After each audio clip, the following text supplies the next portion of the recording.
বড়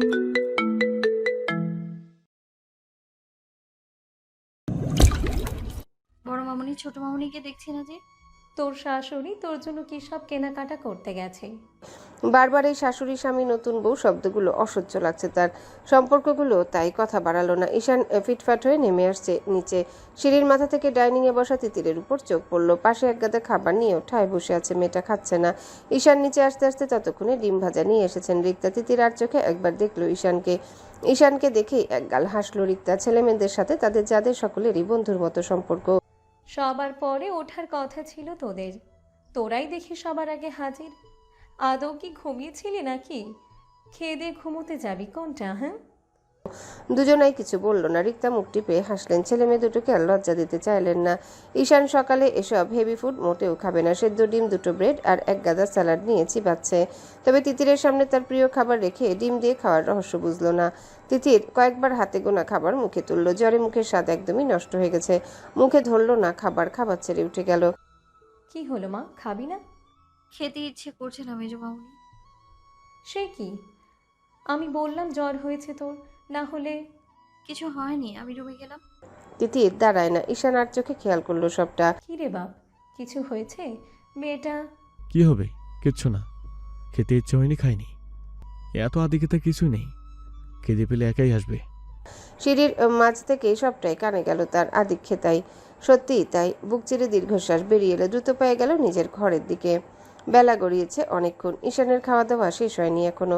অফিসের কিছু ইম্পর্টেন্ট কাগজপত্র চেক করতে হচ্ছে। খেতে খেতে রিক্তা দেওয়ান বারবার এসে খাবার সময় কাজ না করার তাগাদা দিচ্ছেন, কিন্তু গুরুত্বপূর্ণ মিটিংয়ে আছেন তার বাপ চাচারা। প্রজেক্টটা সে হ্যান্ডেল করছিল। আজকে অফিসে না যাওয়ায় সেটার প্রেজেন্টেশনই বুঝিয়ে দিচ্ছেন হোয়াটসঅ্যাপে। নয়নকে সিঁড়ি দিয়ে নেমে আসতে দেখে এগিয়ে গেলেন রিক্তা।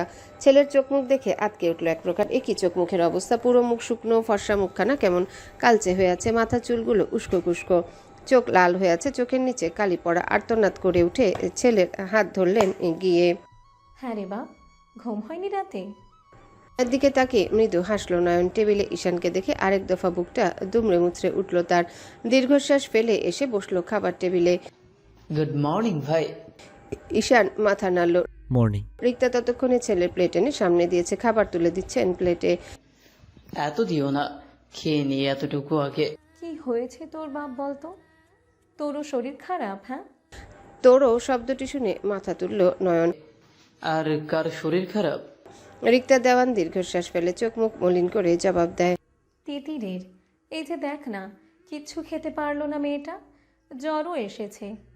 নয়ন আটকে উঠল। পাশ ফিরে তাকালো। তিতিরের খাবার সব পড়ে আছে প্লেটে। দু একবার খেয়েছে কি খায়নি।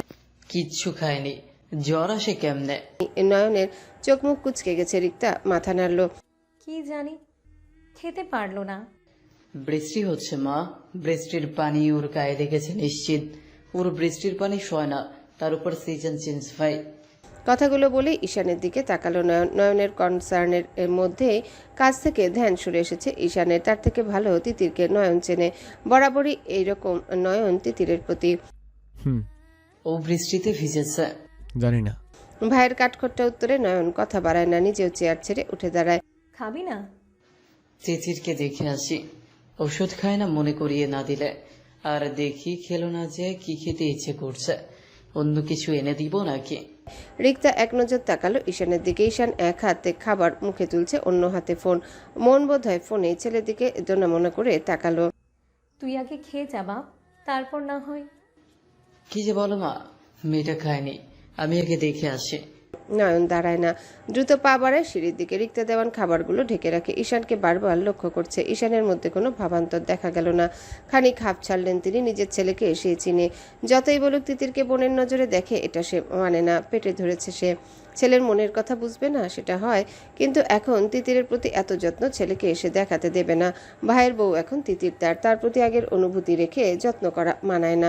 বিষয়টা দৃষ্টিকটু হোক, সেটা কেউ না জানুক। তার উপর ঈশান যদি কখনো টের পায়, বিষয়টা নিশ্চয়ই ভালো ব্যাপার হবে না। ওদের দাম্পত্য জীবনে অশান্তিও হতে পারে।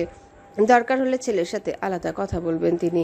ঈশান ফোন টেবিলে রাখলো। মুখ রাগে লাল হয়ে গেছে। কোনো কারণ নেই যদিও। নয়ন আগে থেকেই তিতিরের প্রতি যত্নশীল। আজ বিয়ে হয়ে গেছে বলে সেটা এক নিমিষে পাল্টে যাবে, সেটা কেন সে আশা করছে? ঈশান নিজের উপর বিরক্ত হয়। নয়ন ভাই হয় তার। তাকে নিয়ে নিজের বউয়ের সাথে জেলাসি ফিল করা নেহাত ছোটলোকি কারবার, কিন্তু তবুও হচ্ছে, না চাইতেও হচ্ছে। মনি, ঈশান রুমের সামনে এসে বেশ কয়েকবার ডাক দিল নয়ন। তিতিরের কোনো সাড়া শব্দ পাওয়া গেল না। জ্বরে বেশি কাবু হলো নাকি মেয়েটা? করিডোর থেকে নিচে তাকে একবার পরখ করলো। ভাইকে নির্বিকার ভাবে বসে আছে। অফিসে কাজ করার সময় এটা সে জানে না তিতিরটার শরীর খারাপ নাকি ঝামেলা হয়েছে কোনো। নয়ন আবার ডাকলো। দরজা ঠেলে ভিতরে ঢোকা উচিত হবে কিনা বুঝতে পারছে না। দরজায় নক করে দাঁড়িয়ে রইল বেশ সময় ধরে। ভেতরে যা। হঠাৎ পিছনে ঈশানের গলা পেয়ে ঘুরে তাকালো নয়ন। না ভাই, তুমি গিয়ে দেখো একটু। ঈশানের মুখে কেমন একটা হাসি দেখা গেল। আগে তো পারমিশন নিস না। নয়ন অপ্রস্তুত দৃষ্টি সরালো এদিক সেদিক। তোমার ঘরে আমি সব সময় পারমিশন নিয়েই ঢুকতাম, কিন্তু ঈশান ঘাড়ে হাত রাখলো নয়নের, গম্ভীর গলায় বলল। আমার নয়, তিতিরের কথা বলছি। নয়ন হাসলো খানিকটা, মৃদু গলায় বলল। তখন আলাদা বিষয় ছিল। এখন তোমরা ম্যারিড, বিবাহিত দম্পতির ঘরে পারমিশন না নিয়ে ঢোকাটা বেয়াদবি। তা ঠিক। আয় ভেতরে আয়। ঈশান নয়নের কাঁধে হাত রেখে ঢুকলো ঘরে। ঘরে কেউ নেই। ঈশান কপাল কুচকায়, মেয়েটা তো পড়েই আসলো। বাথরুমের দিকে এগিয়ে গেল, নেই। ব্যালকনিতেও নেই। গেল কোথায়? নয়ন ঠায় দাঁড়িয়ে আছে দরজার কাছে। পুরো ঘর ফুলে ফুলে ভরা, এখনো কিছুই সরানো হয়নি। যেমন সাজানো হয়েছিল তেমনই আছে। বুকটা জ্বালা করছে কেমন একটা। দীর্ঘশ্বাস ফেলে দৃষ্টি সরালো সাজানো বিছানা থেকে। বাথরুমের সামনে এক গাদা কাপড় চোপড় চোখে পড়ল তার। বিছানার চাদর থেকে শুরু করে ঈশানের জামা কাপড়। সফেদ চাদরের এক অংশে রক্তের দাগ ছাদ করে উঠল নয়নের বুকের বাঁ পাশে। ধারণা করে নিল যা করার। এক মুহূর্তে মেয়েটার জ্বর হওয়ার কারণ দাঁড় করিয়ে ফেললো সে। হাহাকারে ভরে উঠল বুকটা। তার মনি হারিয়ে গেছে তার থেকে একদম। সারা জীবনের মতো অন্য পুরুষের ছোঁয়া গভীরভাবে লেগেছে তার শরীরে। স্বামী নামক বৈধ পুরুষে পরিপূর্ণতা তার না হওয়া ভালোবাসা। দাঁড়িয়ে থাকতে কষ্ট হচ্ছে তার। ঈশান ব্যালকনি থেকে ফিরে এলো। নয়ন মাথা নিচু করে দাঁড়িয়ে। ও রুমে নেই, সম্ভবত ও রুমে গিয়েছে। জি ভাই, আমি চাই তাহলে। আচ্ছা শোন, খালা আসলে রুমে পাঠিয়ে দিস, কিছু জামা কাপড় ধুতে হবে। নয়ন কোনো মতে মাথা নাড়ল। কম্পিত পায়ে বেরিয়ে এলো ঘর থেকে। অসহ্য যন্ত্রণা হচ্ছে তার। চোখের সামনে এত বছরের সাধনার নারীর অন্য কারোর হয়ে যাওয়ার জ্বলন্ত প্রমাণ সে সহ্য করতে পারছে না। দুহাতে মুখ ডলল, জোরে জোরে শ্বাস ফেলল। স্থির করতে চাইলেও নিজেকে। এটা হওয়ারই ছিল। ইনফ্যাক্ট এটাই চির সত্য এখন। তার মনি এখন আর তার নেই, হবে না। এ জনম পরজনম সব জনমের জন্য অন্য কারোর। ধীরে সুস্থে এগিয়ে গেল তিতিরের রুমের দিকে। দরজায় কড়া নাড়তেই ভিতর থেকে মেয়েলি গলা শুনতে পাওয়া গেল। কে? মনি, নয়ন ভাই, আসুন ভেতরে। নয়ন ভিতরে ঢুকে বিছানার হেডবোর্ডে হেলান দেওয়া তিতিরে চোখ মুখ অস্বাভাবিক লাল। নয়ন দ্রুত পায়ে এগিয়ে যায়, উদ্বিগ্নতা চোখে মুখে। কি হয়েছে তোর? মা বলছিল জ্বর, খেতে পারিসনি।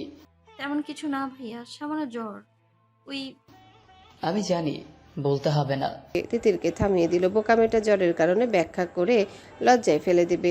ওষুধ খেয়েছিস? তিতির মাথা নাড়ে। কি খেতে ইচ্ছে হচ্ছে, নিয়ে আসি? তিতির না করতে চায়, পর মুহূর্তে একগাল হাসে আবদারের গলায় বলে। মোগলাই। নয়ন হাসে, মাথায় হাত রাখে। আমি নিয়ে আসবো, রেস্ট কর কেমন? ভর দুপুরবেলা চন্দ্রকাননে হই হুল্লোড়, কারণ বাড়ির সকল বিচ্ছুগুলোর ঘুম ভেঙেছে। সারা সকাল ঘুমিয়ে সবাই উঠে একেবারে দুপুরে লাঞ্চ করে এখন এসেছে তিতিরের কাছে। তিতিরকে ঈশানের ঘরে না দেখে চোখ কপালে সকলের। তিতির বিছানায় হেলান দেওয়া, চোখ বন্ধ করে আছে, মাথায় যন্ত্রণা করছে, সাথে পেটেও। একে একে ঘরে ঢুকলো সকলে। নিশি নুড়ি এসে আগলে বসলো বোনকে। নিচ থেকে শুনে এসেছে বোনের শরীর খারাপের খবর। নিশি কপালে হাত দিল, বেশ গরম। হ্যাঁ রে, হঠাৎ জ্বর বাঁধিয়ে নিলি কিভাবে? তমা বাঁকা হাসলো, গড়িয়ে এলো তিতিরের পায়ের কাছে। বাচ্চা মেয়েটা, আহারে, সিনিয়র বর সামলানো কি এতটাই সোজা? আমাদের বড় ভাইয়াটা এত রাফ বুঝিনি আগে। একেবারে জ্বর আনিয়ে ছাড়লো।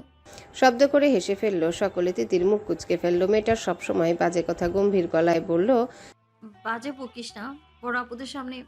কি আশ্চর্য, বড় আপু, তাই কি? ওদের বিয়ে হয়নি নাকি কখনো করবে না? বললে সমস্যা কি? তিতির ঠোঁট উল্টায়, কাত হয়ে মাথা এলিয়ে দেয় নিশির বুকে। কিচ্ছু হয়নি যা ভাবছিস।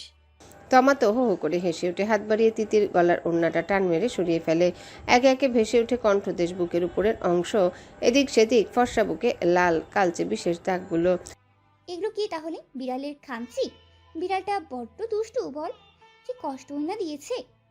তিতির লজ্জা পায়, চোখ রাঙায় তমাকে। তমা হেসেই যাচ্ছে শব্দ করে। অনিমা বাহুতে হালকা চাপড় মারে তমার। বিছানার কোনায় বসতে বসতে বলে। কষ্ট তো বিড়ালটাই পেয়েছে, মাছে মুখ দিয়েছিল, তবে খেতে পারিনি। সবাই বড় বড় চোখ করে তাকায় অনিমার দিকে। নুরি ফট করে বলে বসে। তুমি কি করে জানলে অনি আপু? অনিমা নিঃশব্দে হাসে তিতিরের দিকে তাকিয়ে। কি? তমা, নিশি, নুরি একসাথে চিৎকার করে উঠেছে। তিতিরকে কানে হাত দিতে হলো। এত চেঁচানোর কি আছে? নিশি দুহাতে ঝাঁকালো তিতিরকে। সত্যি? তিতির কিছু বলল না। আমার ভাইটাকে তুই আগে বলিসনি কেন মেয়ে? এত সুন্দর রাতটা, আহারে আমার ভাইটা। তিনজনের আহাজারিতে অসহায় তাকালো তিতির। সবাই কত আক্ষেপিনা করছে বিষয়টা নিয়ে, অথচ তারা তো জানেই না তাদের ভাই বাসর রাতে উপহার হিসেবে তাকে নয়, বরং তার থেকে মুক্তি চেয়েছে। তিতির সোজা হয়ে বসে বিদ্রুপের হাসি হাসে খানিকটা। বাই দ্য ওয়ে, তুই এই রুমে কেন? নিশির কথায় তিতির মাথা উঁচায়। এখন কি নিজের রুমেও থাকতে পারবো না? সকলে দুদিকে মাথা নাড়ে। নুরি গাল টানে। এখন আর এটা তোর ঘর নেই। বড় ভাইয়ার রুমই তোর রুম। এই রুম নিষিদ্ধ তোর জন্য। তাহলে তোমাদের বড় ভাইয়া যখন আমাকে মুক্তি দেবে তখন আমি কোথায় যাব? এ বাড়ি থেকেও মুক্তি বুঝি আমার? তিতিরের এহেন কথায় চমকে উঠল ঘরময় সকলে। তমা সোজা হয়ে উঠে বসলো। অনিমার, নিশি সকলে মুখ খেয়ে ভাঁজ পড়েছে। রাতে নিয়াজ কথাটা কানে বাজলো অনিমার, তখন তো গুরুত্ব দেওয়া হয়নি। এই ধরনেরই কি যেন বলছিল নিয়াজ। ঈশান কি? মুক্তি চায় আমার থেকে, ডিভোর্স চায়। বাজ পড়ল সকলের মাথায়। এবার ভূত দেখার মতো চমকে গেল সবাই। নিশি আর্তনাদ করে উঠল। কি বলছিস কি? তিতির হাসলো, হেলান দিল হেডবোর্ডে, চোখ বুজে শ্বাস টানলো, ছোট করে জানালো রাতে ঈশানের বলা প্রতিটা কথা। চোখ মুখ রাগে লাল হয়ে গেছে অনিমার। He is mad, totally mad. এসব বাজে বকতে নিষেধ করেছিলাম ওকে আমরা। নিশি দুহাতে মুখ ডলল, কাদো কাদো গলায় বলল, রুষার কথা তো ভাইয়া এরপর আর বলেইনি। সেই নিষেধ করে দিয়েছিল ওই মেয়ের কথা না তুলতে। তিতির একে একে সবার মুখের দিকে তাকায়, গলা নামিয়ে বলে, তোমরা জানতে রুষার কথা? মুখ কাচুমাচু করে উঠে সকালে। সবাই জানতো কম বেশি। তিতির এবার বেশ দৃঢ় গলায় জিজ্ঞাসা করে, জানতে তোমরা? মাথা নাড়ে ওরা তিনজন। তমা অবশ্য জানতো না। তিতির দীর্ঘশ্বাস ফেলে, হতাশার প্রকাশ ঘটে বুক চিরে। সবাই জানতো ওই মেয়ে সম্পর্কে, তাকে কেন জানানো হলো না? রাহাতকে সে ভালোবাসতো না, তারপরও তার মনে হয়েছিল ঈশানকে জানানো দরকার। সে জানিয়েছিল, অথচ রুষা নামের ওই মেয়েটার সাথে ঈশানের এত গভীর সম্পর্ক সবাই জানা সত্ত্বেও তাকে কেন জানানো হলো না এটা? কাল সারাদিন তোমাদের ভাই ওই মেয়ের সাথে ঘরে সময় কাটিয়ে এসেছে, এটাও জানতে? আবার আরেক দফা বাজ পড়ল রুমে। জানতো না। অনিমা এবার তড়িঘড়ি করে বলে উঠল, ঈশান এ বাজে কথাটাও বলেছে তোমাকে? এটা সত্য নয় তিতির। তিতির শব্দ করে হেসে ফেলে, স্থির চোখে তাকায় অনিমার দিকে। সত্য নয়? অনিমা সজোরে মাথা ঝাঁকায়। ওটা পিছনের কারণ আছে, তুমি একটু ভুল বোঝো না তিতির। ও একদম ওরকম নয়। রুষার সাথে ওর সেরকম কোনো সম্পর্ক নেই। আপু, তোমরা আমাকে একা থাকতে দাও একটু। আমার পেটে মাথায় অসহ্য যন্ত্রণা হচ্ছে, একটু রেস্ট নেই। কথা বলতে ভালো লাগছে না আমার। আর যা বললাম এসব বাড়ির বড়দের জানিও না, কষ্ট পাবে তারা। যা হওয়ার হতে থাক, আমি তো আছি সব সহ্য করার জন্যে। বলির পাঠা বানানোর জন্য তিতির তো আছেই। তিতিরের কথায় তীব্র অভিমান। ততক্ষণে সে চাদরে মুখ ঢেকে শুয়ে পড়েছে। নিশি নুরি অসহায় কণ্ঠে বোনকে ডাকলো বেশ কয়েকবার। তিতির সাড়া দিল না। চোখ বেয়ে নোনা জল গড়িয়ে পড়ল বালিশে। অনিমা চোখের ইশারা করলো সবাইকে বেরিয়ে আসতে। মেয়েটাকে একা থাকতে দেওয়া উচিত কিছুক্ষণ। কতটা মানসিক ট্রমা গেছে গত রাত থেকে ঈশানের ওসব বাজে কথা শোনার পর খুব ভালো করে বুঝতে পারছে সে। তোর সমস্যা কি ঈশান? পাগল হয়ে গেছিস তুই? ঈশান কোনো প্রতিউত্তর করলো না। সে ছাদে ওয়ার্কআউট করছে, বৃষ্টি নেই এই মুহূর্তে। অনিমার মুখে সবটা শুনে সাজিদ, নিয়াজ, নাহিম সবাই এসেছে ঈশানের কাছে। সবাই এক একজন রণচণ্ডী রূপে আছে। ঈশানের কাছে তারা সঠিক এক্সপ্লেনেশন চায়। কথা বলছিস না কেন? নিয়াজ এগিয়ে গিয়ে ধাক্কা দিল ঈশানকে। ঈশান বিরক্ত হলো, চসূচক শব্দ করলো, কি সমস্যা তোদের? সমস্যা আমাদের নাকি তোর? আমার কি সমস্যা হবে? ঈশানের ভাবলেশীন জবাবে সবাই বিরক্ত। সাজিদ, নাইম, অনিমা আপাতত বলছে না কিছু, তবে নিয়াজ বেশ ক্ষেপে গেছে। তোকে কাল কতবার বললাম আমরা সব সামলে নেব, সাজিদ সব সামলে নেবে, তারপরও তুই তিতিকে রুষার কথা বলছিস? সে অবধি না হয় মানলাম, ডিভোর্স চেয়েছিস। Are you insane? ভালোবাসি না ওকে আমি। মুক্তি ছেলে সমস্যা কি? নিয়াজ ধৈর্য হারায়, দুহাতে নিজের চুল খামচে ধরে। উল্টাপাল্টা বকবি না, বাসিস না পরে বাসবি। অ্যারেঞ্জ ম্যারেজ হয় না মানুষের। রুষা নামক ভাইরাসকে জড়াতে হবে কেন এখানে? ওটাকে আমরা সামলে নিতাম না? ঈশান জবাব দেয় না, গম্ভীর হয়ে যায়। বন্ধুরা নিজেদের মধ্যে মুখ চাহাচাই করে। কাল রাতে বলেছিলি, আমি ভেবেছি মজা করছিস। অনেকে বলেছিলামও আমি, ও গুরুত্ব দেয় নাই। এখন দেখছি সত্যি করেছিস এই ব্র্যান্ডটা তুই। I have my one reason.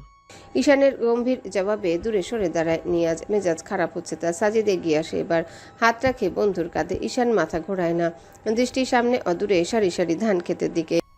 নাম্বারটাতে trace করতে সময় লাগবে। ঈশান চমকে তাকায় বন্ধুর দিকে। সাজিদ মাথা নাড়ে। আমরা বোকা না, রেগে গেছি তার মানে এই না যে তোকে ভুল বুঝবো। অবশ্যই তোর রিজন আছে, কিন্তু তিতিরটা বাচ্চা মেয়ে, ওকে তো অন্য কিছু বলেও দূরে রাখা যেত, তাই না? আমার কিছু করার ছিল না। বেশ, নাম্বারটা সেন্ড কর, আমি দেখছি। অনিমা এগিয়ে এসে পা ঝুলিয়ে বসলো রেলিংয়ে। মেয়েটা খুব আপসেট ঈশান, ওটা বলে কি খুব দরকার ছিল? ঈশান দীর্ঘশ্বাস ফেলে। She have to be strong. Strong বানানোর অনেক পদ্ধতি আছে, তুই যেটা করেছিস সেটাই মেয়েটা শেষ অবধি সত্যি আবার তোকে মুক্তি দিয়ে চলে না যায়। ঈশান মুখ তুলেছে অনিমার দিকে, চোখ দুটো রক্তিম হয়ে উঠেছে। অনিমা মাথা ঝাঁকায়। মেয়ে মানুষ তো আমি, বিষয়টা বুঝি।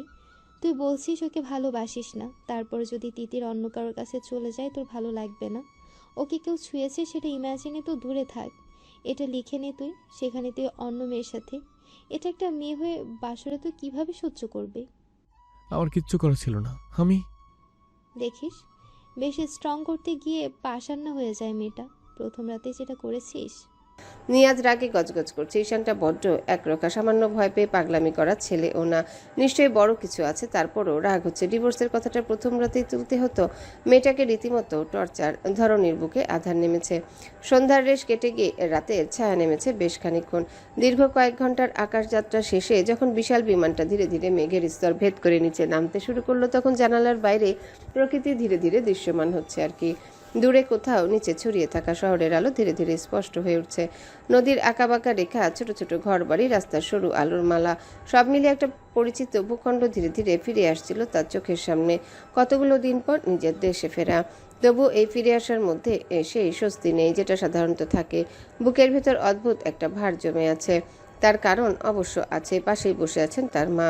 হুইলচেয়ারের বিশেষ সিটে বসানো হয়েছে তাকে। শরীরের ডান পাশ প্রায় নিস্তেজ, হাতটা শালের উপর স্থির হয়ে পড়ে আছে। মাসখানেক আগে হঠাৎ স্ট্রোকের পর থেকে জীবনটা যেন অন্যরকম হয়ে গেছে। যে নারী একসময় পুরো সংসারটাকে নিজের হাতে আগলে রাখতেন, সকাল থেকে রাত পর্যন্ত ব্যস্ত থাকতেন ছেলে মেয়েদের জন্য, সেই মানুষটা আজ চুপচাপ বসে আছেন, চোখে মুখে একরাশ ক্লান্তির ছাপ। রাহাত একটু ঝুঁকে নরম গলায় বলল, মা আমরা পৌঁছে গেছি। রাহাতের মা রানী বেগম ধীরে ধীরে চোখ ঘুরিয়ে তার দিকে তাকালেন। কথা বলতে কষ্ট হয় এখন, শব্দগুলো স্পষ্ট হয় না। মাথা নাড়ালেন হালকা। বিমানের ভেতর তখন ছোটখাটো ব্যস্ততা শুরু হয়েছে। এয়ার হোস্টেসের মৃদু কণ্ঠ ভেসে এলো, প্রিয় যাত্রীরা, আমরা কিছুক্ষণের মধ্যেই অবতরণ করতে যাচ্ছি। অনুগ্রহ করে আপনারা সিট বেল্ট বেঁধে নিন। মানুষজন নিজেদের ব্যাগ গুছাতে শুরু করেছে। কেউ ফোন চালু করছে, কেউ জানালা দিয়ে ছবি তুলছে। দীর্ঘ ভ্রমণের শেষে সবার মাঝে যেন ঘরে ফেরার উচ্ছ্বাস, কিন্তু রাহাতের মন যেন অন্য কোথাও আটকে আছে।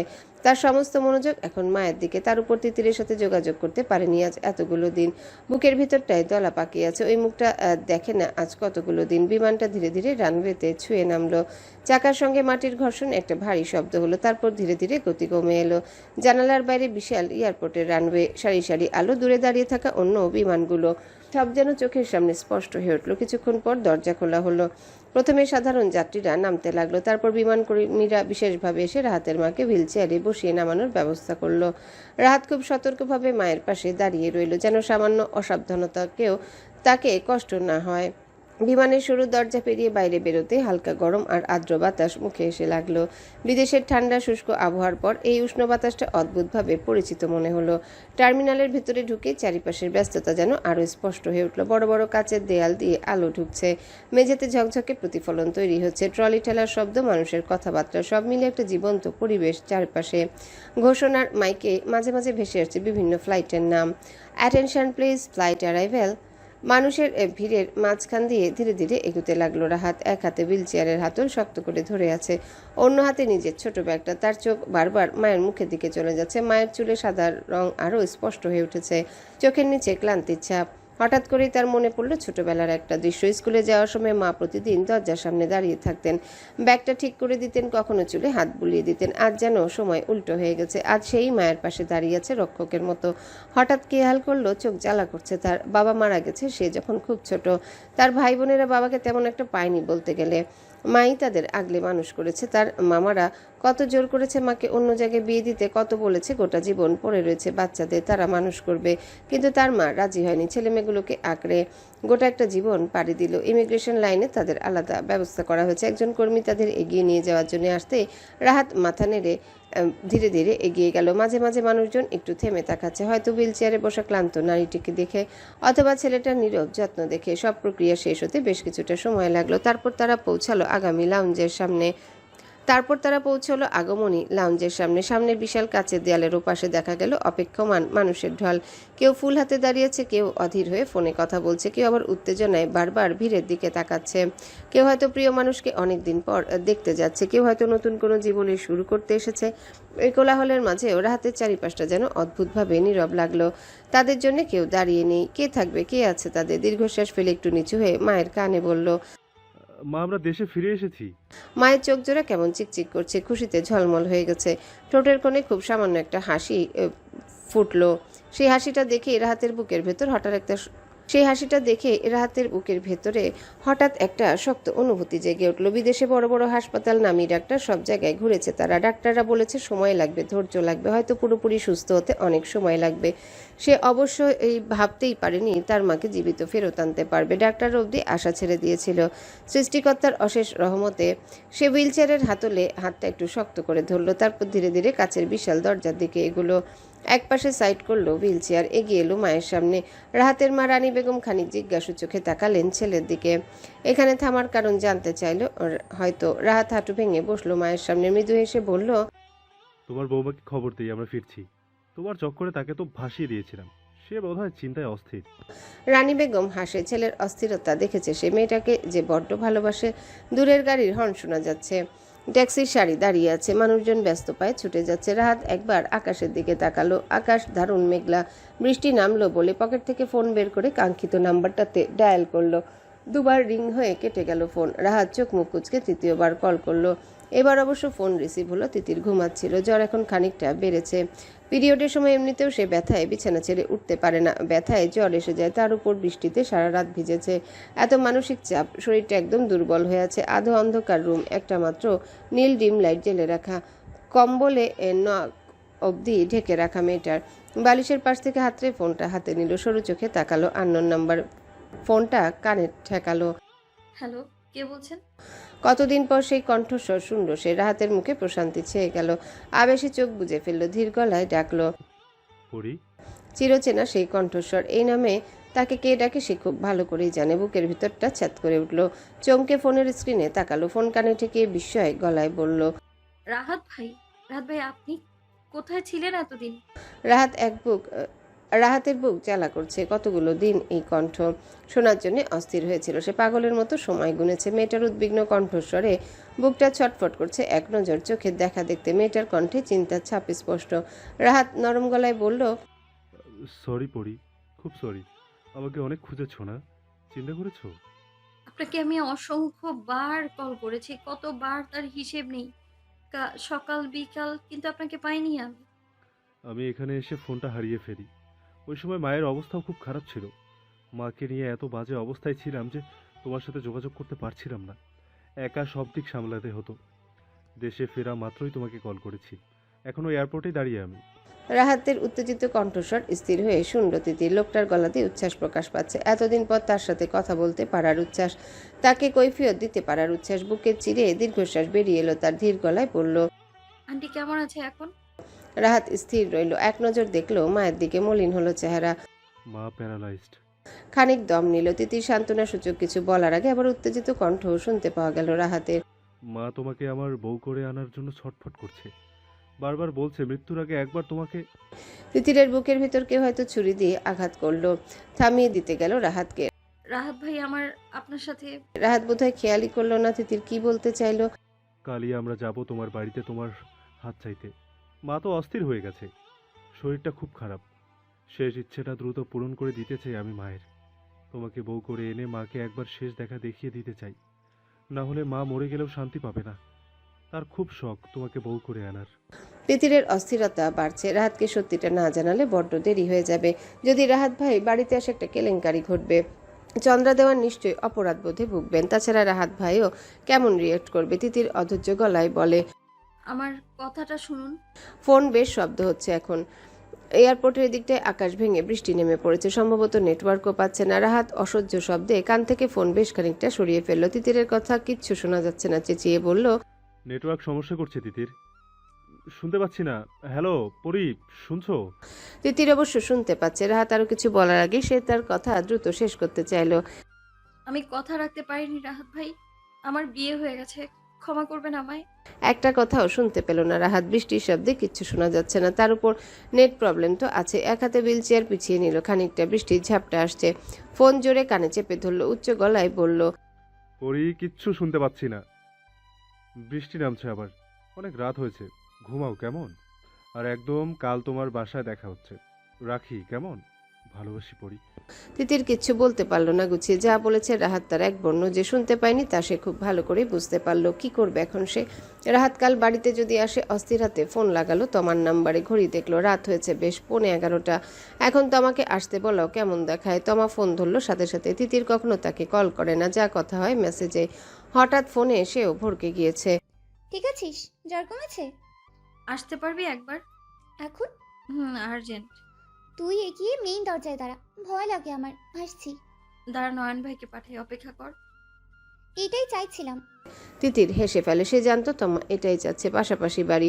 এই গেট পার হয়ে আসতে তমা মোটেও ভয় পায় না, এর আগেও বহুবার এসেছে। বিছানা ছেড়ে উঠে দাঁড়ালো তিতির। ঘর থেকে বেরিয়ে সোজা এগিয়ে গেল নয়নের রুমের দিকে। ঈশান সবে বন্ধুদের সঙ্গে আড্ডা দিয়ে ঘরে এসে ফ্রেশ হয়ে বেরিয়েছে। রাতে হট শাওয়ার না নিলে তার ঘুম হয় না। দরজাটা খোলা, রুমটা তার পরিষ্কার করা হয়েছে। তিতির রুমে আসেনি। ঈশান দীর্ঘশ্বাস ফেলে, হাত বাড়িয়ে টি শার্ট নিতে চোখ খুঁড়িয়ে খুঁড়িয়ে চলা তিতিরের দিকে, কপাল কুঁচকে ফেলে। ওদিকে নয়নের রুম। দ্রুত টি শার্টটা গায়ে জড়িয়ে ট্রাউজারখানা পরে নেয়। দরজার কাছে যেতে শব্দ পায় তিতির আর নয়নের কথোপকথনের। একটু গিয়ে নিয়ে আসবেন তোমাকে? এত রাতে? আমার একা থাকতে ভয় করছে, ওকে আসতে বলেছি তাই। নিশি নুরিকে ডেকে দিই? না, আপুরা ঘুমিয়েছে, তোমাকেই দরকার। ঘরে যা, আমি নিয়ে আসি গিয়ে।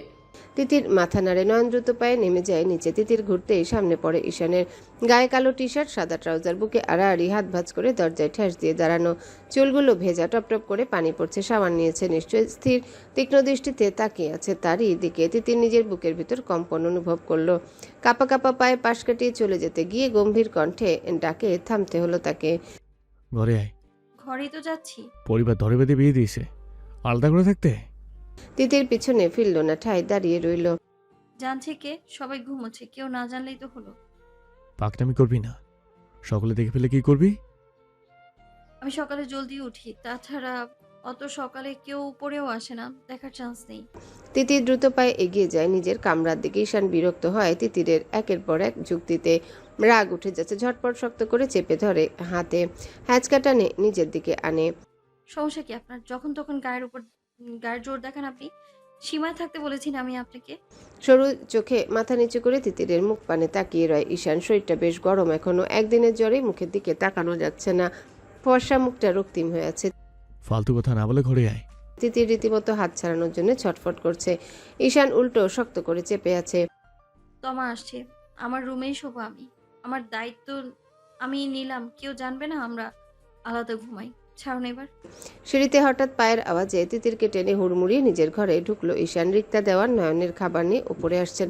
এদিকে দুজন লেপ্টে দাঁড়িয়ে আছে দেয়ালের সাথে। ঈশানের দুহাতে তিতিরের মাথার দুপাশে। তিতির কাচুমাচু করে দাঁড়ানো, বুকটা ধুকপুক করছে। চোখ রাঙালো ঈশানকে। সরুন বলছি। ঈশান সরল না। তো আমাকে আসতে বলছিস কেন? দরকার আছে। কে কল করেছিল তখন? তিতির বড় বড় চোখে চায়, অবাক হয়। আপনাকে কে বললো? কে করেছিল সেটা বল। বলবো না। থাপ্পড় খাবি? দুহাতে সরিয়ে দিতে চাইলো ঈশানকে। কঠিন গলায় বলল, বলেছিলাম আমাকে দুর্বল না ভাবতে। যা বলবেন, যা করবেন মুখ বুজে সহ্য করে নেওয়ার মতো দুর্বল আমি নই। সরুন। তিতির, চেঁচাবেন না। আমাকে আমার মতো চলতে দেবেন বলেছিলেন। একবেলায় ভুলে বসে আছেন। শুনেছিলাম ভদ্রলোকের এক কথা, দেওয়ান সাহেবের ক্ষেত্রে সেই কথাটা তো বেশি ফলা উচিত, অথচ আপনি তো দেখছি বেলায় বেলায় রং বদলান। ঈশানের চোখ মুখ রক্ত লাল হয়ে গেছে রাগে। মেয়েটার মুখে লাগাম নেই, যা খুশি বলতে থাকে। এক হাতে শক্ত করে চেপে ধরল গাল। তোকে আমি। ঈশান, দরজায় রিক্তা দেওয়ানের গলা পেয়ে ঝট করে ছেড়ে দিল তিতিরকে। ছলছল চোখ ঘুরে দ্রুত হাত মুছল মেয়েটা। ঈশান গলা উচ্চালো। মেজমা এসো, হাতে কফির ফ্লাক্স নিয়ে দরজার সামনে এসে দাঁড়ালো সে। বাড়িয়ে ধরল ঈশানের দিকে। এটা রাখ, তিতিরকে দিস। মেয়েটার প্রচণ্ড গলা ব্যথা, এটা খেলে একটু আরাম লাগবে। ঈশান মৃদু হেসে হাত বাড়িয়ে হাতে নেয়। রিক্তা চলে যেতে দ্রুত পায়ে পাশ কাটিয়ে বেরিয়ে যায় তিতির। দ্রুত হুড়মুড়িয়ে বেরিয়ে যাওয়া তিতিরকে খেয়াল করলো ঈশান। ইচ্ছে করেই আটকালো না, আটকাতে গেলে মেয়েটা উল্টো চেঁচামেচি করতো। কি দরকার, শান্ত থাকুক কিছুদিন, দূরে থাকুক তার কাছ থেকে। এখন অসময়ে তার কাছে আসা মানে ধ্বংস নিশ্চিত। ঈশান দীর্ঘশ্বাস ফেলে হাতের ফ্লাক্সটার দিকে তাকায়। দরজা চাপিয়ে টেবিলে রেখে এসে বসে বিছানায়। ল্যাপটপটা চালু করে। বেশ কিছু মেসেজ নোটিফিকেশন এসেছে, চেক করা দরকার। পরশুদিন থেকে রমজান, তার মানে তিতিরের ছুটি আর মাসখানেক। তারপর কি করবে সে? তিতির তো তখন হোস্টেলে চলে যাওয়ার বায়না করবে, তখন সে কি করবে? একরাশ চিন্তা মাথায় হানা দিচ্ছে। নিশি নুরির মতো তিতিরকে এখানেই রাখা দরকার। এতদিন বিষয়টার গুরুত্ব না বুঝলে এখন হাড়ে হাড়ে টের পাচ্ছে সে। কিন্তু সে যা করেছে, তারপর মেয়েটা তার কথা মেনে বাধ্য মেয়ের মতো এখানে থাকতে মোটেও চাইবে না। ঈশান চোখ বুজে। অশান্তি লাগছে, অস্থির লাগছে। তিতিরের সাথে এখন বন্ধে নিয়েও হাজারো একটা চিন্তা মাথায় ঘোরাঘুরি করছে। সে যা ভাবছে সেটা যদি সত্যি হয়, তাহলে শক্তপোক্ত মন মানসিকতার ঈশান আশ্বাদ দেওয়ান স্বয়ং অসহায় হয়ে যাবে। হাতের ফোনের ফ্ল্যাশ জেলে নিজের বাড়ির দরজার সামনে দাঁড়িয়ে আছে তোমা। পাশে তার মা দাঁড়িয়ে অপেক্ষা করছে নয়নের জন্য। যতই পাশের বাড়ি হোক, এত রাতে মেয়েটাকে একা কিভাবে যেতে দিত? নয়নকে সামনের বাগানের গেট খুলে এগিয়ে আসতে এক প্রকার ছুটে গেল তোমা। তোমার মা তানিয়া আর চোখে তাকিয়ে হাসলেন। মেয়ে তার বন্ধুর মতো। নয়নের প্রতি মেয়ের ভালোবাসা মেয়েটা তার কাছে স্বীকার করেছে বহু আগে। নয়ন ভালো ছেলে, ভদ্র ছেলে, সব থেকে বড় কথা ঘরের ছেলে। পুরো মফস্বলে ঈশান নয়নের মতো আর একটা ছেলে হয় না। দেওয়ানবাড়ির ছেলেগুলোর চরিত্রই অন্যরকম, তাদের ওঠা বসাও সেরকম। ছেলে পেলের সাথে, যাদের সাথে মাঝরাতে মেয়েকে ছাড়লো এক ফোঁটা চিন্তা হবে না। তমা নয়নের পাশে গিয়ে মায়ের দিকে হাত তুলতে তানিয়া ঘরে ঢুকে যান। দুজনে হাঁটছে। পাশাপাশি বাড়ি, মাঝখানে একটা বাগান মাত্র। এ বাড়ি ও বাড়ি 5 মিনিটের পথ মোটে। তমা আর চোখে দেখছে নয়নকে। নয়নের মুখ বেশ গম্ভীর, যেটা সাধারণত থাকে না। আজ হঠাৎ এমন মুডের কারণ বুঝলো না সে। ঘেসে আসলো খানিকটা। আস্তে হাঁটুন না নয়ন ভাই, অন্ধকারে হাঁটা যায় এত দ্রুত? মনে হচ্ছে ট্রেন মিস করে ফেলবেন। নয়ন কথা বাড়ায় না, বরং গতি কমায়। আপনার কি মন টন খারাপ? কেন মনে হলো? কথা বলছেন না তো। মাথা ব্যথা? ওষুধ খেয়েছেন? হুম। অফিস যাবেন কাল? হুম। যেতেই হবে? হুম। নয়নের এমন অতি সংক্ষিপ্ত জবাবগুলোতে বিরক্ত হয় তমা। আর দু একটা শব্দ যোগ করতে কি বাংলা বর্ণমালা ক্ষয় হয়ে যায়? আচ্ছা, লোক তো 2 দিন হলোই দেখছে এমন ছিম ধরা। ও মা গো! হঠাৎ তমা চিৎকারে চমকে পিছনে ফিরল নয়ন। তমা পা চেপে ধরে বসে পড়েছে। নয়ন ব্যস্ত হয়ে ঝুঁকে বসে। কি হলো?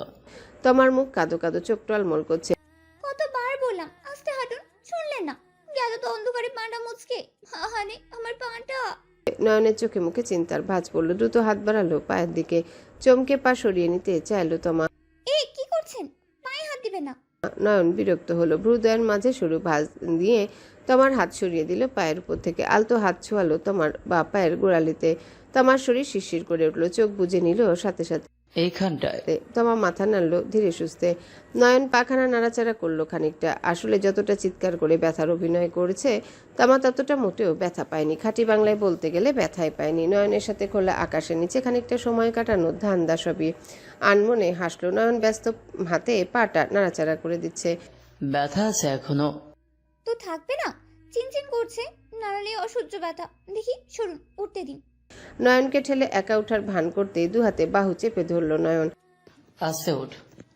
দাঁড়াতে পারছো? নয়নের নরম গলায় আরো খানিকটা গলে গেল মনখানা। এবারে কেঁদেই ফেললো। বেঁকে গেল পা নিয়ে। দাঁড়াতে পারছি না তো। ও মা গো! দেখি ধরো আমাকে শক্ত করে। বলেই নিজের হাত গলিয়ে দিল তমার কোমরে। তমা অভিনয়ের চোটে সত্যি সত্যি পড়ে যাওয়ার দশা করে দাঁড়িয়েছে। অগত্যা উপায় না পেয়ে খানিক ইতস্তত করে হলেও ধরল তমাকে। তমা কাঁধ জড়িয়ে ধরল নয়নের। দুজনে লেপ্টে আছে একজন আরেকজনের সাথে। তমার দারুণ লাগছে। কেমন একটা শরীরে শীতল স্রোত বইছে। এর আগে কখনো নয়ন ভাই তাকে স্পর্শ করেনি। এভাবে স্পর্শ তো দূর, হাতটাও ধরেনি। তিতির নিজের ঘরে পায়চারি করছে এপাশ ওপাশ। রাহাত ভাইয়ের চিন্তায় মাথা ফেটে যাচ্ছে। রাহাত ভাইকে আবারও ফোনে পাচ্ছে না। কতবার যে কল করলো, কল বন্ধ। মহা সমস্যা। কাল যদি হুট করে বিয়ের প্রস্তাব নিয়ে হাজির হয়, কি ঘটবে ভাবতেই দম আটকে আসছে। সিঁড়ি বেয়ে ধীরে স্থির পায়ের আওয়াজে দ্রুত এগিয়ে এলো তিতির। চোখ ছানা বড়া হয়ে গেল। নয়ন আষ্টে পৃষ্ঠে জড়িয়ে নিয়ে আসছে তোমাকে। বেচারি তোমার মুখটা দেখার মতো, ব্যথায় নীল হয়ে গেছে, বেশ করাচ্ছে। তিতির বড় বড় চোখ করে তাকিয়েছে। তমা নয়ন দুজনেই তাকালো, দেখলো তিতিরকে। দরজার সামনে আসতেই দরজা ছেড়ে জায়গা করে দিল ভিতরে আসার। নয়ন সুন্দর মতো বসিয়ে দিয়ে গেল বিছানায়। তিতির উদ্বিগ্ন গলায় জিজ্ঞাসা করলো। কি হয়েছে? জবাবটা নয়নই দিল। পা মচকেছে সম্ভবত, তেমন কিছু নয়, ঠিক হয়ে যাবে। নয়ন দেরি করে না, ঘুমিয়ে পড়তে বলে বের হয়ে যায় ঘর থেকে। তিতির কেন ঈশানের থাকবে না প্রশ্নটা মাথায় ঘুরপাক খাচ্ছে তখন থেকে। জিজ্ঞাসা করাটা উচিত কিনা বুঝতে পারলো না, কেমন দেখাবে বিষয়টা, এইভাবে আর তুললো না বিষয়টা। তিতির দরজা আটকে ঘুরতে আরেক দফা হতভম্ব হলো। তমা সুন্দর মতো লাফিয়ে বিছানায় উঠে বসছে। তিতির কোমরে হাত দিয়ে ছুটে এলো বিছানার দিকে। তোর পা? কিসের পা? এই যে পা। তমা দুপা উঁচু করে ধরে তিতিরের দিকে। তিতির কপাল কুচকায়। পা ব্যথা? ওটা পিড়িতের ব্যথা, বুঝবি না তুই। আয় শুয়ে পড়, আর বল কি বলবি। শুয়ে শুয়ে গল্প করি। তিতির কপাল চাপড়ায়। তারই বোঝা উচিত ছিল, যেই মেয়ে সময় অসময়ে গাছে ওঠে আমজাম পারে, সেই মেয়ে সামান্য অন্ধকারে পা মচকাবে। নয়ন নামক অসুখের ব্যথা ওঠা। দুদিকে হতাশায় মাথা ঝাঁকে। এগিয়ে গিয়ে হেলান দেয় বিছানায়। খুলে বলে রাহাত ভাইয়ের কল দেওয়া থেকে শেষ অবধি সবকিছু। তমা ততক্ষণে সোজা হয়ে বসেছে, মুখ এখন দারুণ সিরিয়াস। চিন্তিত গলায় বলল, যতটা না আমাদের বাড়ির মানুষ নিয়ে টেনশন, তার থেকে বেশি টেনশন হচ্ছে রাহাত ভাইকে নিয়ে। লোকটা পাগল না হয়ে যায়। তিতির কথা বলতে পারে না। তোমার কথা একদম ঠিক। আমি কি করবো এখন? ওনাকে কিভাবে বলবো সব? তমা ভাবে কিছুক্ষণ, তিতিরের দিকে তাকায়। ঈশান ভাই খুব রেগে যাবে। তিতির ঠোঁট উল্টায়, বাঁকা হাসি ফুটে ওঠে। ওনার সমস্যা হবে কেন? আমি কে ওনার? বউ? মানে না তো। মুখের কথা ওটা। তোকে বলেছে? অনিয়াপু বলেছে। সে তো তার বন্ধুকে ডিফেন্স করেছে। হুম, মোটেই না। আমরা সবাই তোকে খুব ভালোবাসি। বড় ভাইয়া তোর জন্য সঠিক না হলে আমরা কেউ তোকে বারবার বুঝতে আসতাম না। অনিয়াপুও না। আমার মনে হচ্ছে অন্য ঘটনা। অনিয়াপু কি একটা বলতে গিয়েও বললো না। তিতির কোলের উপর বালিশ নিয়ে বসে। হোক যা ইচ্ছা, কারো কথায় আমি গলছি না। আমাকে ঠকানো হয়েছে মিথ্যে বলে। বিয়ের আগে ওনার অন্য মেয়ের সাথে সম্পর্কের কথা ঘুণাক্ষরেও কেউ আমায় টের পেতে দেয়নি। অথচ এই বাড়ির সকলেই জানতো।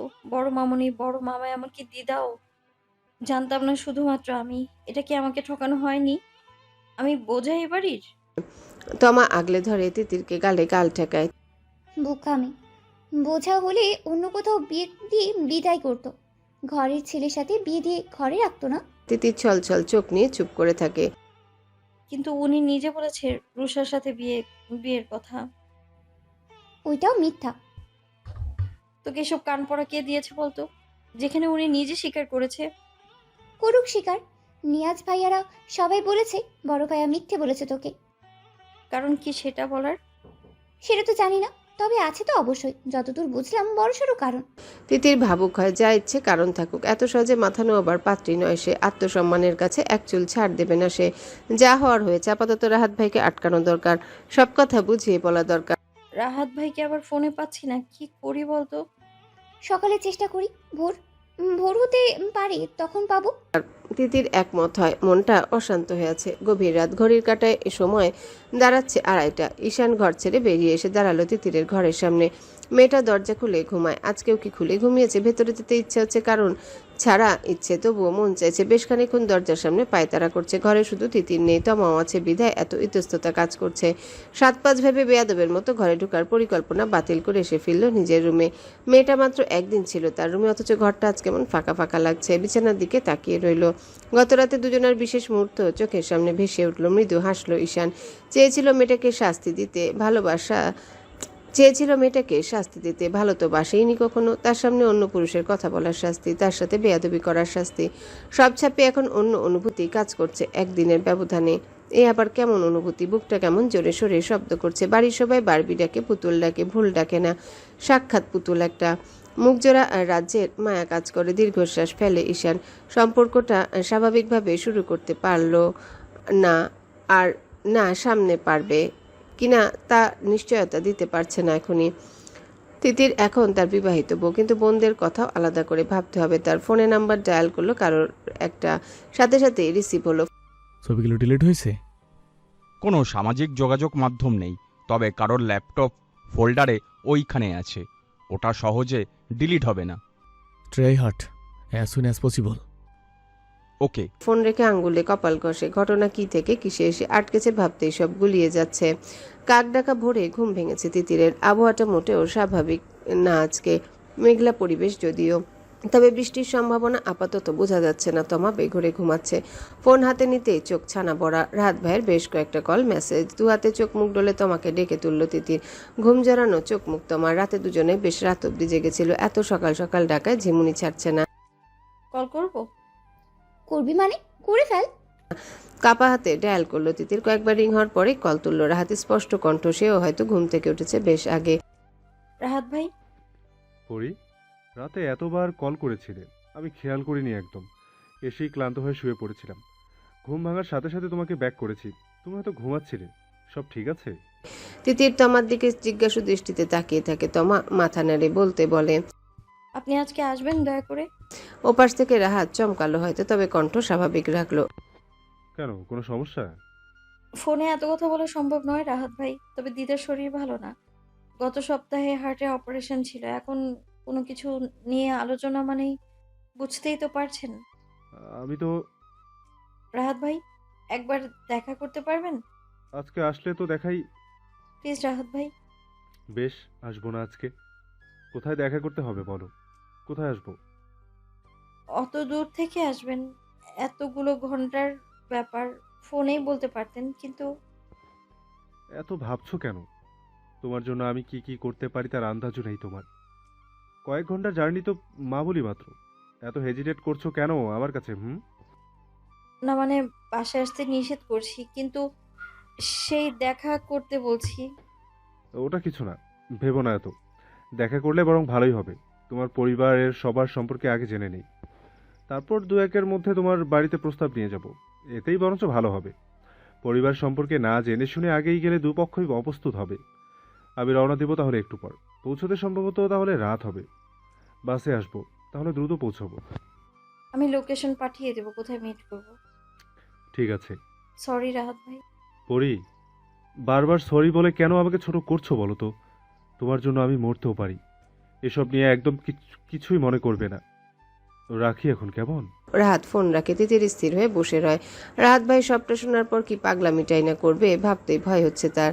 ঈশান কফি হাতে গার্ডেনে বসেছে। রাইসুল সাহেব তাকে আজকেও অফিসে যেতে বারণ করে গেছেন। চন্দ্রা দেওয়ানও পই পই করে নিষেধ করেছে। অগত্যা নয়ন অফিসে গেলেও সে বাড়িতে বসে আছে। যদিও যে কারণে তাকে বাড়িতে থাকতে বলা হয়েছে, সে বউ নামক নারীটির মুখদর্শন এখন অবধি করতে পারেনি। হাত বাড়িয়ে সময় দেখলো 8:37। ব্রেকফাস্ট করে এসে বসেছে এখানে। রাতে ঘুম হয়নি একদম। বিয়ে শাদির চক্করে ঘুমটুম চলে গেছে। একবারের জন্য তিতিরকে দেখতে পাচ্ছে না। তমা এসেছে, তার মানে নিশ্চিত রাত জেগেছে মেয়ে দুটো। এরই মধ্যে কয়েকবার আর চোখে তাকিয়েছে দোতলা তিতিরের বারান্দার দিকে। সবুজে ঘেরা গাছপালা ভর্তি, হরেক রকমের ফুল, পাতাবাহারের গাছ। তার মাঝারে একটা খাঁচা ঝুলছে, সেটা একজোড়া টিয়া পাখি। খাঁচাটা এই সময় বারান্দায় দেখে কপালে কয়েকটা ভাঁজ পড়লো। তার মানে মেয়েটা উঠেছে। তাহলে সকালে নিচে নামলো না কেন? নাকি সে নামার আগে ব্রেকফাস্ট করে আবারও রুমে গেছে? ঈশান হাত বাড়িয়ে ইংরেজি সংবাদপত্র হাতে নেয়। মনোযোগ দেওয়ার চেষ্টা করে, হচ্ছে না। সদর দরজার দিকে চোখ পড়তে শুরু হয়ে আসে চোখ। নুরি বের হচ্ছে। এত সকালে আজ একা যাচ্ছে। এমনিতে নিশি নুরি এক ইউনিভার্সিটি হওয়ায় একসাথে যাতায়াত করে। গলা উঁচিয়ে ডাকলো। নুরি চমকে বাগানের দিকে তাকালো। ঈশানকে দেখে মুখখানা আরো শুকিয়ে এলো। মেয়েটার বোধহয় এই ভয়টাই পাচ্ছিল। দ্রুত বেরিয়ে যেতে পারলে বাস্তু। গুটি গুটি পায়ে এসে দাঁড়ালো ঈশানের সামনে। ঈশানের মুখ বেশ গম্ভীর, ভারী গলায় বলল, এত সকালে কোথায় যাচ্ছিস? ভার্সিটি। নিশি, বড়পুর আজ ক্লাস নেই। গাড়ি নিয়ে যাচ্ছিস না কেন? শুকনো ঢোক গিলল নুরি। রিক্সা করে ভালো লাগে। ঈশান কিছু বলে না, তীক্ষ্ণ চোখে পরখ করে বোনকে। বোঝ এখানে। হঠাৎ এই কথায় বুঝতে পারে না নুরি। অবাক হয়ে জিজ্ঞাসা করে, হ্যাঁ বসতে বললাম। বড় ভাইয়া আমার দেরি। বসতে বলেছি। নুরি শুকনো মুখে বসে। এই বাড়ির কোনো ভাই বোনই ঈশানের উপর কথা বলার সাহস করে না। সে তো আরো বেশি ভয় পায়। ঈশান ফোন বের করলো, মেসেজ করলো কাউকে। নুরি নিঃশব্দে বসে আছে। জিজ্ঞাসা করার সাহসও পারছে না এই মুহূর্তে তাকে বসিয়ে রাখার কারণ। ঈশান বোধহয় নিজ থেকেই বুঝলো নুরির মনের ভাব। কফিতে চুমুক দিল। হাতে সংবাদপত্রের ভিতরের পাতা বের করতে করতে গম্ভীর গলায় বলল, নাই মারছে, তোকে নিয়ে যাবে। নুরির মুখখানা চুপসে গেল। আমি যেতে পারতাম তো বড় ভাইয়া। নাইম ভাইকে আবার। কথা শেষ হওয়ার আগে ঈশানের তপ্ত চোখ দেখে চুপ করে গেল নুরি।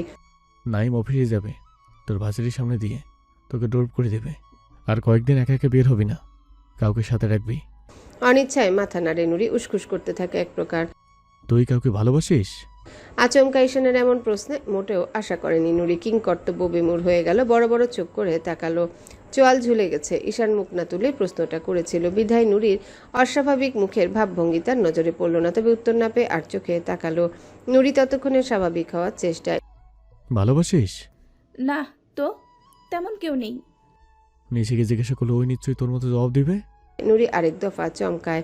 তা সে কিভাবে জানবে? অবশ্য ঠিকই, নিশিও এটাই বলবে। নিয়াজ ভাইয়ের সাথে প্রেমের কথা বললে ঈশান নিশ্চয়ই খুন করবে তাদের। ঢোক গিলে মিনমিনে গলায় বলে, সেটা আমি কিভাবে বলবো ভাইয়া? ঘোরাঘুরি তো সারাক্ষণ একসাথে করিস, ওর কেউ নেই? আমি জানি না ভাইয়া। তার মানে জানিস? মহা সমস্যায় পড়া গেল। নুরি কি বলবে ভেবে পেল না, চুপ করে রইল। পছন্দ করা অন্যায় না, আমাকে পরে ভুল মানুষ জীবনে আনা অন্যায় নয়, ঘোরতর অন্যায়। মেয়ে মানুষ হয়ে জন্মেছিস, এই ভুলটা জীবনে এলোমেলো করে দিতে যথেষ্ট। নুরি ভেবে পায় না হুট করে তাকে এত সব বলার মানে কি। মনে মনে শত গালি দেয় ভাইকে। তাদের বারবিটাকে বিয়ে করে ঠিকই তো কষ্ট দিচ্ছে, আবার বোনদের জ্ঞান দেওয়া হচ্ছে, মুখে বলে না কিছু। আশেপাশের অবস্থা ভালো না। তোদের পাশের ভার্সিটির 3টা মেয়ে এই মাসে অসম্মানিত হয়েছে। সোশ্যাল মিডিয়ায় এই নিয়ে হইসই। জানি ভাইয়া, চিনি আপুগুলোকে। একজন তো বড়পুর ব্যাচমেট। ঈশান কফির কাপ রেখে হাঁটুতে হাত রেখে ঝুঁকে বসে। দোষ কিন্তু আমি আগে মেয়েগুলোকে দেব, ওরা আবেগকে প্রশ্রয় দিয়েছে, এটা হওয়া যাবে না।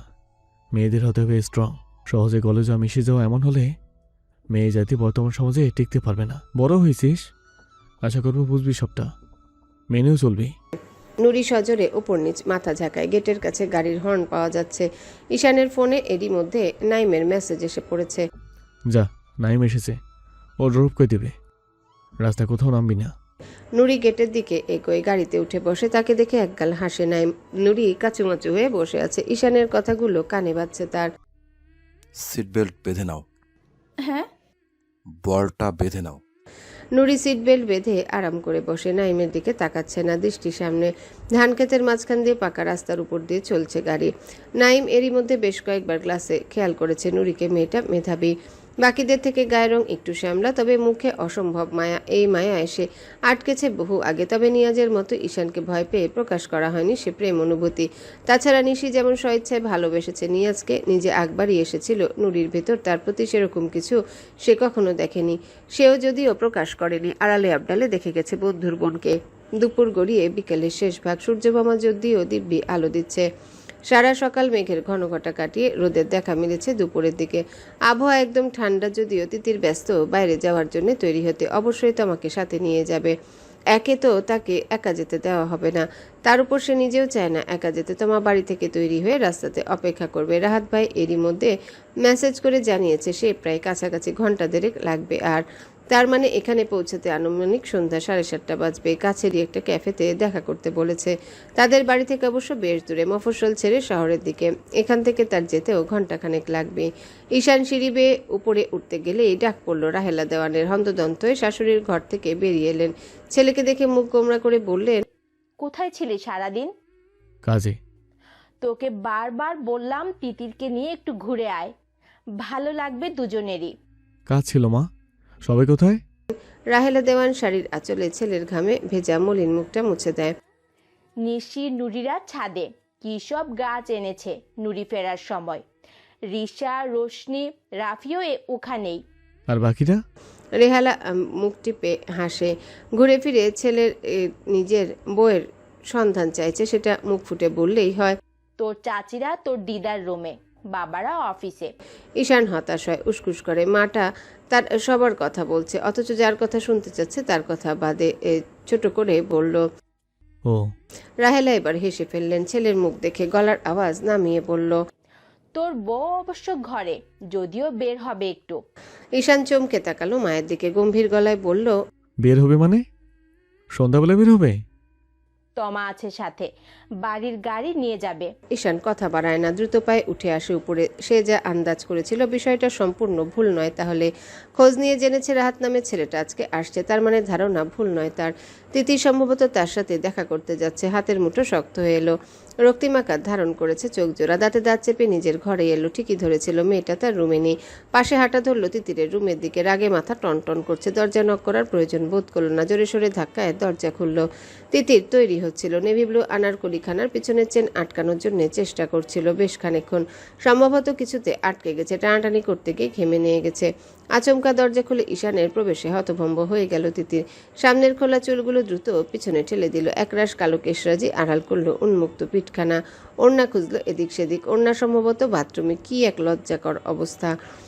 এখন ছুটে গিয়ে ওড়না আনতে চাওয়াও বরং আরও এম্বারেসিং। ঈশান স্থির দৃষ্টিতে দেখছে মেয়েটার ইতস্ততা, যা দেখা সেরই মধ্যে দেখে ফেলেছে। ফর্সা পিঠ জুড়ে হালকা গোলাপি রঙের কাপড়ের টুকরোখানা চোখ এড়ায়নি তার। কোমর অবধি জামার চেন খোলা, সে নিজেও অপ্রস্তুত হয়ে পড়েছে খানিকটা। তবে তিতিরের চোখের কাজলে বাকি অনুভূতি মিলিয়ে গেল।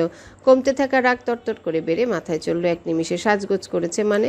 ঝটপট দরজা আটকালো শব্দ করে। তিতির চমকে গেল এহেন শব্দে। দরজা আটকাতে দেখে বুকের ভেতরে দ্রিম দ্রিম শব্দটা স্পষ্ট থেকে স্পষ্টতর হলো। যতই সাহস দেখাক এই লোকটাকে দেখলে তার সব কেমন এলোমেলো লাগে। ঈশান ততক্ষণে সামনে এসে দাঁড়িয়েছে, তার চোখ মুখ দিয়ে আগুন ঝরছে। তিতিরের ভিতরটা কেঁপে উঠল। ঈশানের এমন দৃষ্টি ঝড় তোলে তার মনের ভিতর। তবে নিজেকে সামলে নিল, দ্রুত পায়ে পাশ কাটিয়ে সরে যেতে গেল বাথরুমের দিকে। চুলে টান পড়ল, চুলের গোড়া চেপে আর্তনাদ করে উঠল মেয়েটা। কি করছেন? ছাড়ুন, লাগছে তো। লাগার জন্যই টেনেছি। দেখলি দাঁড়িয়ে আছি, পাশ ফিরে কোথায় যাচ্ছিস? তিতির তেতে উঠল। একে তো একটা মেয়ের ঘরে নক না করে ঢুকেছেন, তার উপর দেখলেন সে কি অবস্থায় আছে। একটু তো নিজের সংযত করে ঘুরে থাকতে পারতেন আপনি। ঈশান ফিচেল হাসে, তবে দৃশ্যমান নয় সে হাসি। দরজা লক করিসনি কেন? বেয়াদবের মতো নক না করে কেউ ঢোকে না। ঈশানের মুখ চোখ দেখার মতো হলো, রাগে লাল হয়ে গেছে, মুখ পেঁচিয়ে ধরল চুল। আমি বেয়াদব?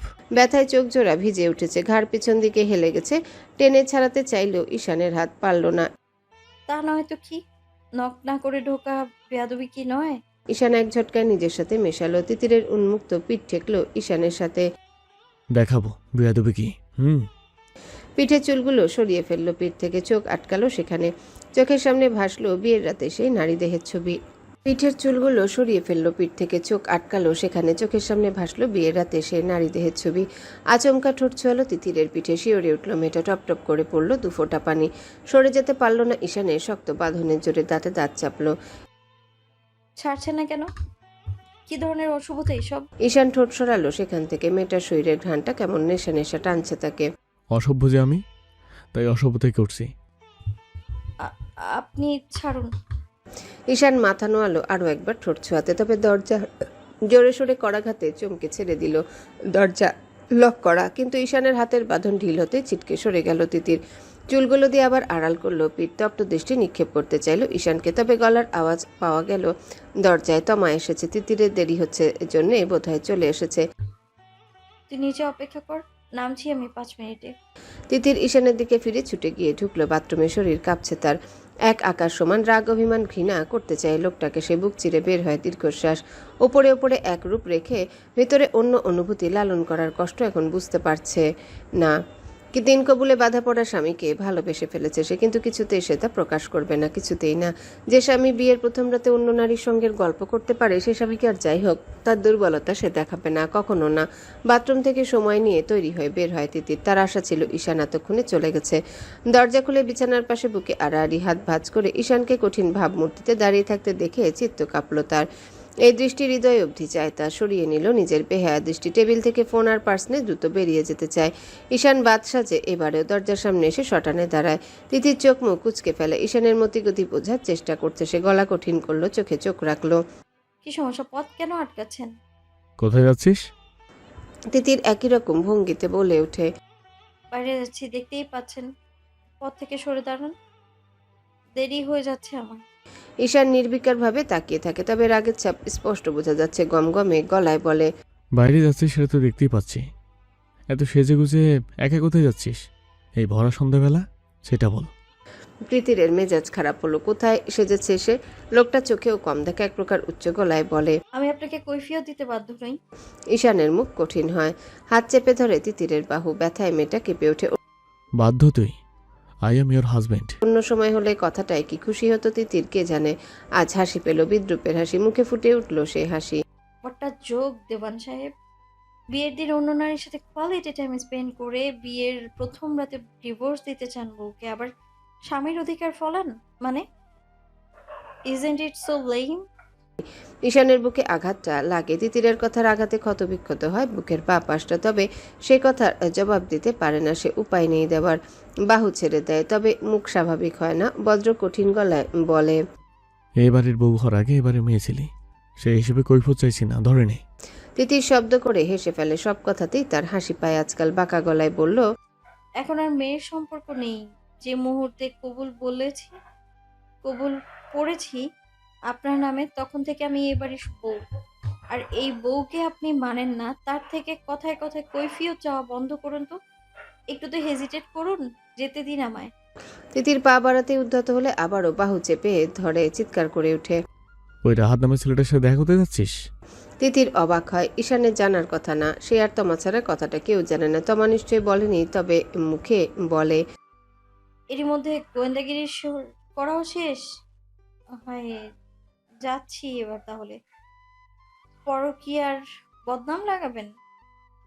As you wish, I don't mind at all. By the way, যাচ্ছি রাহাত ভাইয়ের সাথে দেখা করতে। তো তিতিরের নির্বিকার গলায় রাগ বাড়ে। ঈশানের মাথা কাজ করছে না, নিয়ন্ত্রণ করতে পারছে না নিজেকে। বাহু চেপে অন্য হাতে চেপে ধরে তিতিরের নরম গাল। নিজের মুখ এগোয়, নিঃশ্বাস ছুঁয়ে যাচ্ছে একে অপরে। চোখ বন্ধ করে নেয় তিতির। করবি না দেখা, নাহলে খুন হবে দুটো, একটা তুই আর একটা তোর ওই পাতি প্রেমিক। ধাক্কায় পিছিয়ে যায় তিতির। ঈশান জোরে জোরে শ্বাস ফেলছে, অস্বাভাবিক রেগে। তিতির চোখের পানিটুকু হাতের উল্টো পিঠে মুছে। নিজের জেদ দ্বিগুণ হয়। কেন মানবে সে এই লোকটার কথা? মানবে না। অধিকার ফলানো হচ্ছে এত কষ্ট দিয়ে। এখনো ভুল বুঝে যাচ্ছে। রাহাত ভাইকে তার প্রেমিক বলছে, অথচ বারবার সে বলেছে রাহাত তার প্রেমিক নয়। তবুও একই কথা হাজারবার। সেও মাথা নোয়াবে না, একটা কথাও শুনবে না সে। দুহাতে ধাক্কা মারে ঈশানকে, চিৎকার করে ওঠে, আপনার স্বপ্নে ঘটেছে সব, যেতে দিন। ঈশানের মাথাখানা দপদপ করছে রাগে। তিতিরের কথাগুলো কেমন তীরের মতো বিচ্ছে গিয়ে বুকের ভিতর। মেয়েটা ধস্তাধস্তি শুরু করে দিয়েছে যাওয়ার জন্যে। ঈশান দাঁতে দাঁত চেপে রইল। ইচ্ছে তো করছে ঠাটিয়ে চট দিতে একটা, কিন্তু নেহাত বাড়ি মেয়ে বউদের এসব মারধরে করা তার পক্ষে সম্ভব নয়। তাই মেয়েটা বেঁচে যাচ্ছে। থাপ্পড় খেতে না চাইলে যেটা বলছি মান, বাড়িতে থাকবি। তিতিরের চোখ ততক্ষণে কঠোরতায় ভরে উঠেছে। ঈশানের এহেন কথায় আরো আত্মসম্মানে লাগলো। গায়ে হাত তোলার ভয় দেখানো হচ্ছে তাকে। এখন বউ পটানোর তালিকায় নিজের নাম লেখাবেন নাকি দেওয়ান সাহেব? এটা তো দেওয়ান বাড়ির ইমেজের সাথে যায় না। তিতিরের সোজাসাপটা খোঁচা আলগোছে এড়িয়ে গেল। ঈশান সামান্য ঘাড় বাঁকালো। মানছিস তাহলে তুই আমার বউ? অস্বীকার কখন করলাম? তাহলে যা বলছি মান। সেটা সম্ভব নয়। তাহলে স্বামী কিভাবে হলাম? বউ হয়ে কথাই মানছিস না। তিতির বিদ্রুপের হাসি হাসল মৃদু। কথার জালে আমায় ফেলতে পারবেন না। আপনি স্বামীর কতটুকু কি পালন করেছেন সেটার হিসেবে আগে বসুন। নিজের আমলনামা ক্লিয়ার করুন, তারপরে স্ত্রী হিসেবে আমি আমার হিসেবও দেব। ঈশান দাঁত কিরমির করে কিছু বলতে যাওয়ার আগে শব্দ করে বেজে উঠল ফোনটা। ঈশানের মধ্যে অবশ্য ধরার কোনো তারা দেখতে পাওয়া গেল না, তবে বারবার ক্রমাগত বেজেই যাচ্ছে বিছানার উপরে পড়ে থাকা সেলফোনটা। অগত্যা ঈশান তিতিরকে ছাড়লো, হাত বাড়িয়ে ফোনটা রিসিভও করলো। ছবিগুলো অরিজিনাল পেয়েছি। অরিজিনাল মানে? ওগুলোতে তিতির ম্যাডাম নয়, মহিলাটি। জানতাম কার ফোন থেকে এসেছিল। টেস্ট হয়েছে। এখনো অবধি নয়, তবে ছবিগুলো। বাকি কথাগুলো ঈশানের কানে ঢুকলো কিনা বোঝা গেল না। দরজা শব্দ করে খুলে গেল। ঈশান কেমন একটা দুর্বল চোখে তাকালো সেদিকে। তিতির দ্রুত পায়ে বেরিয়ে যাচ্ছে রুম থেকে। তার গিয়ে আটকানো উচিত। আশ্চর্যজনকভাবে তার পা চলছে না। এক নিমিষে তিতির চোখের আড়াল হলো। ধূপধাপ সিঁড়ি বেয়ে নামার আওয়াজ কানে আসলো। ঈশান আটকাতে ছুটল না। ফোনের ওপাশের ব্যক্তি অনবরত হ্যালো হ্যালো করেই যাচ্ছে। বাকি কথাগুলো তার কেমন অস্পষ্ট লাগছে। নিজেকে ধাতস্থ করতে বিছানায় বসলো। পুরুষ মানুষের এত অল্পতে এত শক পেলে চলে? দ্রুত ছবিগুলো অল সাইবার থেকে ডিলিট করো, কুইক। করছি, কিন্তু কোথাও একটা রয়ে গেছে। ওটা এত সহজে হবে না। যেভাবে পারো করো, আর ওই পুরুষটা খোঁজ। এখনো অবধি পাইনি। তার কোনো ইনফরমেশন কোনো সাইবার শো করছে না। পেলে আপনাকে জানাবো। ফোন কেটে স্তব্ধ হয়ে বসে রইল ঈশান। তিতির বোধহয় এতক্ষণে বাড়ি থেকেও বেরিয়েছে। মাথাটা ব্ল্যাঙ্ক লাগছে এই মুহূর্তে। নিজেদের গ্রামীণ রাস্তা পার হয়ে এসেছে তারা বহু আগেই। বাড়ির গাড়ি নিয়ে বের হয়নি, কারণ বাড়িতে কাছে এক ফ্রেন্ডের কথা বলে বেরিয়েছে। তিতির আর তমা লোকাল বাস না নিয়ে সিএনজি নিয়েছে। বাসে গেজেগেজি করে যাতায়াতের অভ্যাস দুজনের কারোরই নেই। সন্ধ্যা পেরিয়ে গেছে, 6:45 বাজে ঘড়ির কাঁটায়। আকাশে তারা ঝলমল করছে, আবহাওয়া শীতল, ঠান্ডা বাতাস বইছে। সিএনজিতে বাতাস আরও বেশি লাগছে, শরীর শিরশির করছে, ঠান্ডা ঠান্ডা লাগছে। তিতির রোবটের মতো নিশ্চুপ। তমা খেয়াল করলো বেশ কয়েকবার, দু একবার জিজ্ঞাসা করলো। সে অবশ্য বুঝতে পারছে তিতিরের অস্থিরতার কারণ। তারা গন্তব্যে পৌঁছলো রাত্রি 7:30টায়। রেস্তোরাঁয় ঢুকলো, খুব একটা মানুষজন নেই, অথচ এই সময় যে কোনো রেস্তোরাঁয় দারুণ ভিড় থাকে। দুদিন পর রমজান শুরু, তাই ভিড় নেই তা হয় কিভাবে? তাহলে তো আরো বেশি ভিড় থাকার কথা। অত ভাবাভাবি রেখে আগে থেকে বুক করা টেবিল চেয়ারে বসলো দুজন। রুফটপ একটা রেস্তোরাঁ, এটাও একটা কারণ হতে পারে, কারণ আজকাল বৃষ্টির একদম ভরসা নেই।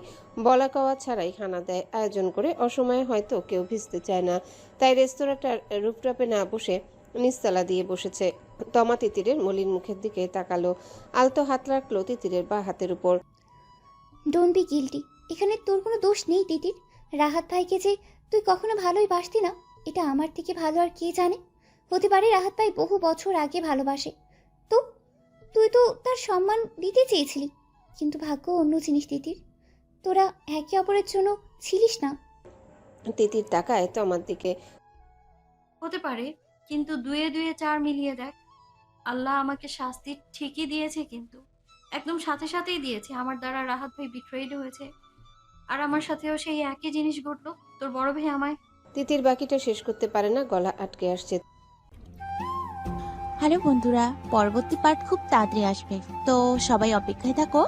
আর চ্যানেলটি যারা এখনো সাবস্ক্রাইব করোনি তারা পরবর্তী পার্ট দেখার জন্য চ্যানেলটি সাবস্ক্রাইব করে রেখো। ধন্যবাদ সবাইকে, আমাদের সাথেই থেকো।